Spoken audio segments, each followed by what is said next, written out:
జ్యోతిషాస్త్రంలో ఉన్నటువంటి రహస్యాలు మీకు తెలుసా? సూర్యుడు పితృదేవతల్ని దూషిస్తే రవికి కోపమట. సూర్యదేవునికి ఎదురుగా మలమూత్రాదులు విసర్జించడం, దంతం పళ్ళు దోముకోవడం, ఎంగిలి ఉమ్మడం సూర్యుని చూస్తూ చేయకూడదట. చంద్రగ్రహం అద్దం పుట్టడానికి చంద్రుడు కారణమట. అందుకే అద్దంలో దిగంబరంగా బట్టలు లేకుండా నిలబడడం, వెక్కిరించడం ఇలాంటి పనులన్నీ చేయకూడదట. దానివల్ల ఆరోగ్య క్షీణం అవుతుంది అంటారు. కుజగ్రహం అప్పు ఎగ్గొడితే కుజుడికి కోపమట. వ్యవసాయ పరంగా మోసం చేస్తే ఊరుకోడట. కాబట్టి వ్యవసాయదారుల్ని చాలా చక్కగా చూసుకోవాలి. బుధగ్రహం బుధుడికి చెవిలో వ్రేలు పెట్టి తిప్పుకొనడం, ఇలా పెట్టుకోవడం. మనకు తాళాలు ఉంటాయి చూస్తారా, స్కూటర్ తాళం, కారు తాళం, లేకపోతే పిన్నీసు, దాన్ని పెట్టుకొని గిక్కోవడం ఇవన్నీ ఇష్టం ఉండదు బుధగ్రహానికి. అందున బుధవారం అసలే చేయకూడదు. వ్యాపారాన్ని అశ్రద్ధ చేసినా, జ్ఞానం ఉందని విర్రవీగినా బుధుడికి ఇష్టం ఉండదట. గురుగ్రహం సర్వశాస్త్రాలను తెలిపిన గురువు బృహస్పతి ఎవరైనా గురువుని కించపరిచి మాట్లాడితే గురుదేవునికి అనుగ్రహం కలగదట.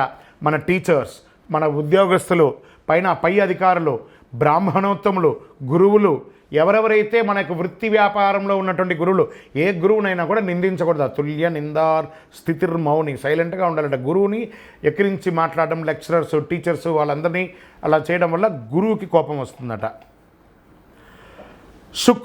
శుక్రుని భార్యాభర్త అగౌరవపరచుకోక, ఆయన కూర్చుకుంటే భార్యాభర్తలు కొట్లాడుకుంటారు కదా, అలా అగౌరవంగా మరి నువ్వెంత, నేనెంత, నువ్వెంత అని ఒకరి మీద ఒకరు అనుమానం పడ్డా, అవమానపరిచిన శుక్రుడి కోపమట ఐశ్వర్య క్షీణం చేస్తాడట.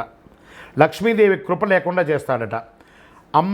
ఆ యొక్క శుచి శుభ్రత లేని చోట కూడా శుక్రుడు ఉండడట. మనుషుల గొడవలు లేని చోట మాత్రమే ఆయన ఉంటారు. మరి శని భగవానుడు శనికి పెద్దల్ని కించపరిచినా, మరుగుదొడ్లు శుచిగా లేకపోయినా చాలా కోపం వస్తుందట. తల్లిదండ్రులను చులకగా చూసినా కోపం వస్తుందట. సేవకు వృత్తి చేసిన, సేవ చేసిన వారిని కాపాడాలని ఆయన కాపాడితే చాలా ఆనందపడతాడట. నలిగిన బట్టలు, పాత బట్టలు, తలస్నానం చేయకుండా ఉన్నా కూడా దరిద్రమేట. శని భగవాన్ మాకు చుండ్రు వస్తుందండి, మా తల ఎంట్రుకలు రాలిపోతుందండి, ఇవన్నీ దరిద్ర చిహ్నం. నిత్యం ఎన్నిసార్లు ఉదయం సాయంత్రం స్నానం చేసినా తల మీదకి వెళ్ళి స్నానం చేయాలంటే పడక మీద నుంచి పడుకొని వస్తాం, మన శుభ్రత కోల్పోయినట్టే కదా. కాబట్టి తల మీద స్నానం చేస్తేనే శని భగవానికి ఇష్టమట. లేదా శని నెత్తి మీదే కూర్చుంటాడట తల స్నానం చేయకపోతే, అది మహా దరిద్రం. రాహు వైద్య వృత్తితో పేరుతో మోసగించిన, సర్పములను ఏమైనా చేసినా ఆయన కోపం వస్తుందట. భ్రమమాయకు కారణమవుతాడు. భూమి కారకుడు కూడా వీడికి, భూమి కూడా ఇబ్బంది కలిగిస్తారట.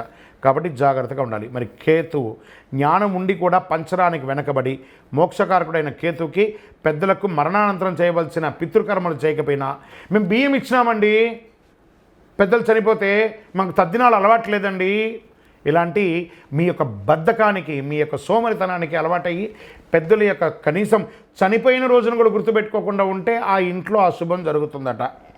ఈయన జాతకంలో బాగలేకపోయినా కూడా ఆరోగ్యపరమైనటువంటి ఇబ్బందులు వస్తుందంటే కేతుగ్రహం వల్ల. ఇవన్నీ గుర్తుపెట్టుకోవాలి. విజయవస్తు.